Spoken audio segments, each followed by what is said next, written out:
If you're watching this right now, don't scroll, because this story might just restore your faith in humanity.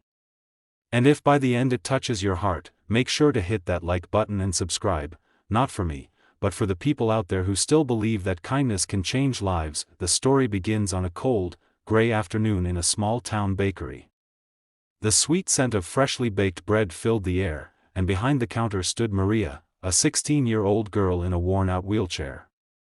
Her clothes were faded, her hands trembled slightly as she counted a few crumpled dollar bills in her lap, just 3 of them, her entire savings. Maria had been paralyzed since the age of 8, after a tragic car accident took her mother's life and left her confined to a chair. Since then, her father, a quiet, weary man named Eddie, had done everything to keep her smiling, working 2 jobs, skipping meals so she could have hers. But this year, things were worse than usual. Eddie had lost his job, the bills piled up, and her birthday had quietly crept in, unnoticed by anyone but her. Still, she wanted just one thing, a small cake. Nothing fancy, nothing decorated. Just something with her name on it, so it could feel like a birthday. Maria rolled herself up to the counter and smiled shyly at the woman behind it. "Excuse me," she whispered, "how much is your smallest cake?" The baker looked up, slightly distracted, and replied, "The smallest one is $15, dear."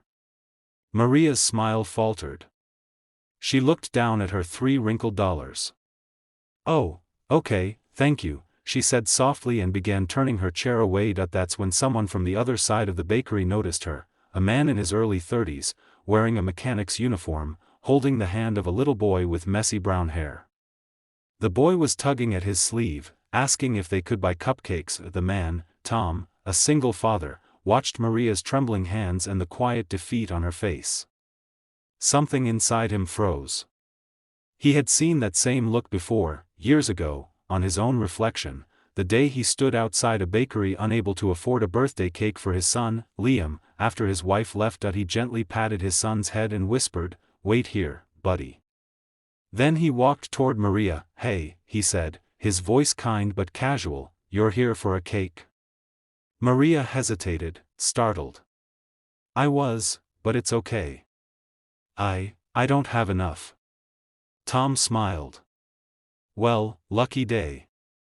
My son and I were just about to buy a cake too.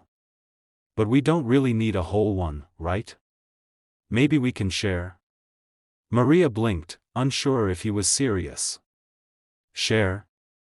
"Yeah," Tom said, glancing at Liam, who was now grinning. "He's got enough energy without sugar anyway." Liam laughed and waved at her. "You can have my half, if you want." The baker, sensing what was happening, stepped in. Tom quietly slid a 20 across the counter and said, "Make it special. And make sure her name's on it." Maria's eyes filled with tears. "You don't have to," Tom interrupted softly, "I know. But sometimes, people just need a little help to smile again." When the cake came out, a small, beautiful chocolate cake with pink icing and the name Maria written across the top, she couldn't hold back anymore. Tears streamed down her cheeks as she whispered, "Thank you. I didn't think anyone would remember my birthday." Tom knelt beside her chair and said, "The world remembers you, kiddo. Don't ever forget that." They sat together at a park bench outside the bakery, Maria, Tom, and little Liam, sharing the cake under the dim streetlights. The sound of laughter slowly replaced the loneliness of the day, and when Maria blew out her single candle, she didn't wish for money, or to walk again. She wished for everyone to have someone like Tom in their life, someone who cared, even when they didn't have to. Later, Tom told her something that stayed with her forever. "You know, when you help someone," he said, "you're not just giving them a moment. You're giving them hope. And hope, that's the sweetest gift there is." A few months later, Maria started an online fundraiser called Sweet Hope, baking small cupcakes from home and sending them to kids in hospitals, each with a little tag that read, "You're not alone." And one of the first donations that came in? It was from Tom. $3, the same amount she once had for her cake. If this story made you smile, if it made you believe even for a second that kindness still exists, hit that like button. Subscribe to the channel. Because every view, every share, helps stories like Maria's reach the people who need to hear them. Maybe you can't change the whole world, but you can change someone's world, with just one kind act.